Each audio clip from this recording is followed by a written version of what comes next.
Hello বন্ধুরা, সবাইকে নমস্কার। সবাই কেমন আছেন? আমরাও ভালো আছি। ফ্রিজ থেকে মাছ বের করে রাখছিলাম, ভালো করে ধুয়ে নিতেছি মাছটা। আজকে আমি রান্না করব সরিষা ইলিশ। আমি আমার মতো করে রান্না করতেছি, তাই আপনাদের সাথে রান্নাটা শেয়ার করতেছি যে আমি এভাবে রান্না করি। তাই যেখানে মাছটা আমি লবণ হলুদ দিয়ে এখন মাছটাকে ভালো করে মাখায় রাখবো।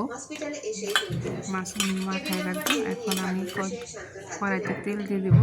কড়াইতে তেলটা গরম হয়ে গেলে এক এক করে মাছ দিয়ে দেবো। যে আমার তেল গরম হয়ে আসছে, এখন আমি মাছগুলো দিয়ে দিয়েছি। মাছগুলা আর কি বেশি ভাজবো না, মাছগুলা মানে এক পিঠ হয়ে গেলে আরেক পিঠ করি মাছ ভালো করে নামাই ফেলবো। মাছ বেশি ভাজলে একটু মাছের স্বাদটা ঠিক মতো পাওয়া যায় না, আর এখানকার ইলিশ মাছে তো আরও স্বাদ পাওয়া যায় না। তাই জন্য এই পাশ করতে মাছ ভাজাগুলো নামাই নেব। এখন যদি আমার মাছ ভাজা হয়ে আসছে, এখন নামাই নেব।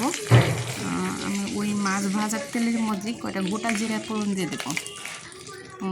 জিরাটা একটু কালো হয়ে আসলে ওর মধ্যে একটু হলুদ মরিচের গুঁড়া দিয়ে একটু নাড়াচাড়া করার পরে ওটার মধ্যে একটু সামান্য জল দিয়ে দেবো। জলটা দিয়ে একটু হালকা কষাই নেব, যাতে হলুদের কাঁচা গন্ধটা না আসে। ওই জন্য জল দিয়ে দিলাম। এখন একটু ভালো করে কষাই নিয়ে ওর মধ্যে আমি দিয়ে দেবো সরিষা বাটাটা। আর সরিষা বাটাটার মধ্যে আমি আগে জিরা, কাঁচামরিচ, সামান্য লবণ দিয়ে ওটাকে ভালো করে বেটে নিচ্ছি শিলপাটায়। ওই লবণ মনে একটু কম, তার জন্য আমি একটু লবণ দিয়ে দিলাম। এখন ওটা একটু কষাবো, বেশি কষাবো না, বেশি কষালে যদি সরষেটা খেতে লাগে। অনেকের হাতে লাগে মনে হয় যে সরষা কিছু ভাব আসে, তার জন্য আমি বেশি কষাবো না। এখন আমি যে জল দিয়ে দিলাম। সরষের বাটাটা যে বাটিতে ছিল সে বাটিতেই জল দিয়ে দিলাম। এখন একটু নাড়াচাড়া করাবো।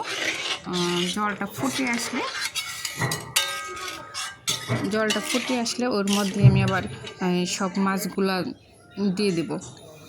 তারপরে কিছুক্ষণ আবার একটু ফুটাই নেব। কিছুক্ষণ ফুটানো যে মাছগুলো দিয়ে দিচ্ছি। এখন জলটা ভালো করে ফুটে আসলে এর মধ্যে আমি কয়টা, যাতে বেশি একটা ঝাল না হয়, এই জন্য কয়টা আস্তে আস্তে কাঁচামরিচ দিয়ে দেবো। কারণ বেশি ঝাল দিইনি, যেহেতু বাবু খাবে, এর জন্য কম ঝাল দিছি। এই যে আমার প্রায় এই তরকারিটা হয়ে আসছে। এখন আমি তরকারিটা নামাই নেব। হয়ে গেল আমার সরষে ইলিশ। আমি তো বাসায় এভাবে রান্না করি, আপনারা কে কীভাবে রান্না করেন অবশ্যই জানাবেন।